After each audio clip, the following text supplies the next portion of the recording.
Blessed be all my Pisces people out there, Sun, Moon, and Rising. It's time to have a look and see just what's going on when it comes to your monthly astrological forecast for February 2025. And just a quick reminder for everybody out there, if you ever want to get a personal reading with me, you just need to go on ahead to my website. It's integrativemysticism.com, or you can follow the links in the down bar below. And don't forget to leave a like and subscribe, because you do want to know when I put up other videos on this channel, like the weekly forecasts, as well as special astrology reports and other goodies I'll be putting up from time to time. So what's going on when it comes to your February? Well, the first half of the month, we've got the Sun and Mercury in Aquarius, your 12th house of the past, private matters, secrets, hidden opportunities, and shortcuts, as well as old business. And so throughout the first half of the month, you might be noticing that certain private activities, private exchanges, or even, again, secret gifts are going to be coming your way.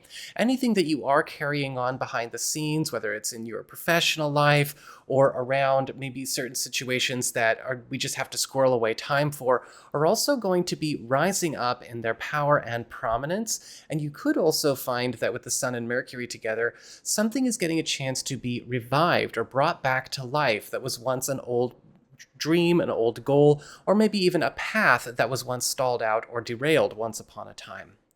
We also have Venus entering Aries, your second house of income, employment, and security.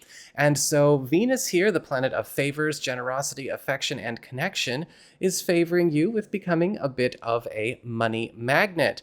With Venus in the second house, you are kind of the first pick for a lot of big competitive opportunities, both financially and professionally. You may be finding that the generosity of others could be hooking you up with higher trajectories as far as maybe your work, your business, or a financial plan or path is concerned. And this could also be a time with Venus here where you could be noticing a change in the populations that you work with and work for. And so this could indicate better business coming your way because we are working with, working for, and serving better people for us. And whatever that shows up to be in your case, it's certainly something that's going to, again, both pay with less sacrifice. We also have Jupiter turning direct in Gemini, your fourth house of home, family, your living situation, and your home economy. Now, over the course of the last 4 months or so, Jupiter retrograde has been trying to reintroduce and help review things in your life that maybe once upon a time we did not see through, things that we slept on, things that we stepped away from, or maybe just didn't notice could actually be good for us or maybe our home economy or something that we'd like to do as far as a living situation or environmental transition is concerned. A lot of the times with Jupiter retrograde, we are given a chance to see buried treasure in our backyard, or where buried treasure has been in our blind spot. And so now Jupiter is turning direct, and whatever it is that has been maybe trying to get revisited or reviewed is likely going to be going through a considerable boost. But Jupiter turning direct here is also going to be in a more outward way, drawing more prosperity, good fortune, and opportunities for big expansion or maybe even new big projects to your home business and home economy as well. It just might require some transitions to occur first. Mid-month, we've got a full moon in Leo forming a square to Uranus in Taurus. And so this is bringing a focus to your sixth house of work, your reputation, your schedule, your community standing, and your lifestyle.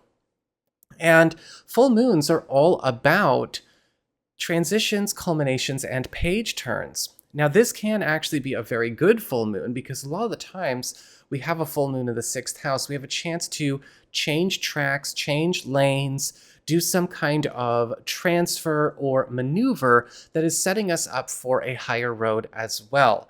But this could also indicate some kind of environmental shift on the professional front, or maybe around some kind of work agreement or arrangement that could be a bit shaky in the beginning. And that is because this square to Uranus in your third house has it clashing with some kind of agreement or commitment or contract, or maybe some other arrangement that you have set up your schedule around.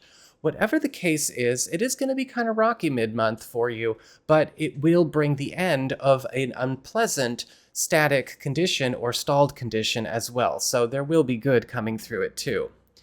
The second half of the month, we've got the Sun and Mercury together moving into your sign, and a new moon in your sign as well. And whenever we have celestial activity in our sign, it brings the focus back to us. In fact, this is usually where we get a chance to reconnect with our personal path, our personal journey, our personal goals, drives, dreams, projects, and ambitions that maybe we've lost touch with. It's because the first house is all about what you're here to do, the stories you are here to live out, irrespective of what's going on with the work or with the family or with the partner or whatever.